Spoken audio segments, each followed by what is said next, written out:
on the religion. And you might see some of the women may cover their face, etc. So there was a point where that group was profiled as one of the ones we have to watch out for.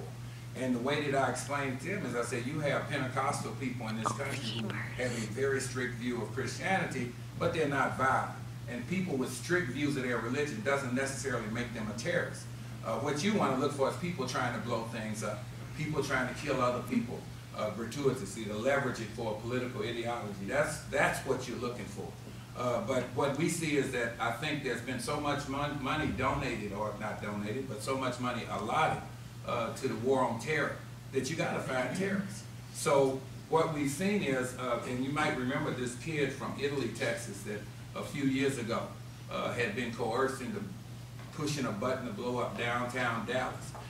When I talked to the people in that community, they said this boy was a hip-hop kid. He didn't go to the mosque, he didn't do anything, but he got on one of those sites. They started working on this kid for 6 months, and then he's 19 years old, he gets full of this stuff, and then all of a sudden now he's in jail for life or what have you. Now I still have an issue with him even. You couldn't convince me to blow something up at any point in my life.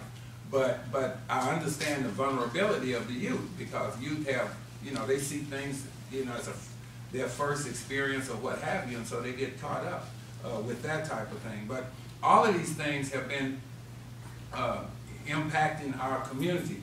One of the other things, we've seen some of the most widespread harassment and discriminatory practices since J. Edgar Hoover's time.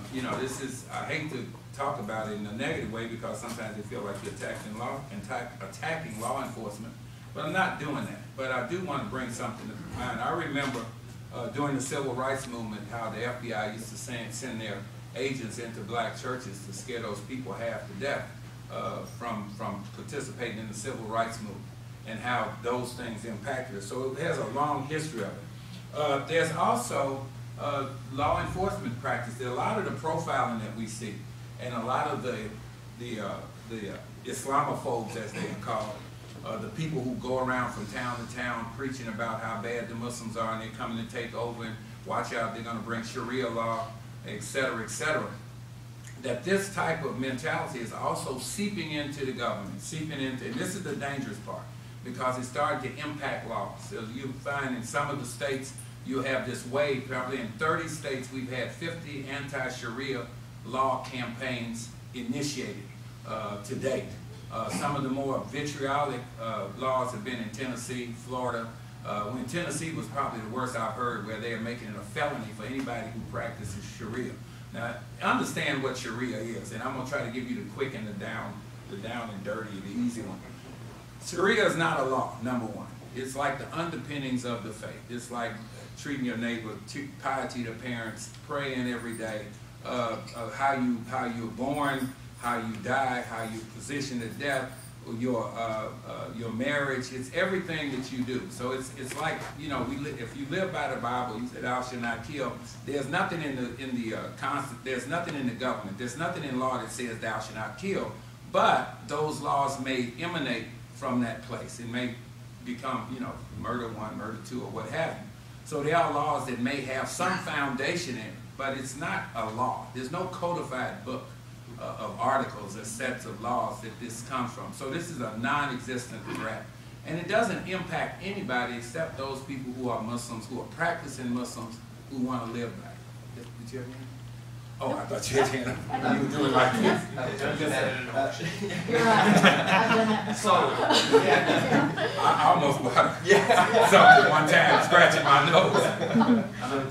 And just from hearing you say the Sharia law doesn't affect anybody, I know recently, or maybe a year ago, there was a case in Oklahoma where the man did something to his wife, and he said, well, according to Sharia law, or that was the way that the news represented it. I know you're saying there's no Sharia law, but when somebody's saying, according to my religion, I can mistreat my wife, and the U.S. and the Constitution doesn't matter, what is your response to that? The Constitution takes precedent over all other anything. I mean, that's part. There's the first in the Constitution itself says that there should be no establishment of religion in the state. So that's a non-issue. And anybody can say anything. There are people that believe that. I mean, the Klan believed that killing black people was okay, and they were good Christians. So anybody can say something. I mean, people use religion regularly, and one of the things that I try to warn against is from people getting caught up in a religious wild goose chase. That's what we're in now. The reason for issues in the world, as we know it, has nothing to do with religion. It has everything to do with resources, politics, position in the world, etc. That people who even hate us, those persons who we say are the radicals, are not religious radicals, but they're political radicals. And they're upset because of either the United States policies or their position in their place, like a lot of the Saudi radicals that 9/11, Bin Laden, his whole issue was that the government, the United States government in Saudi Arabia. So, you know, we have to look beyond this thing about religion, because there's no place on the planet Earth since the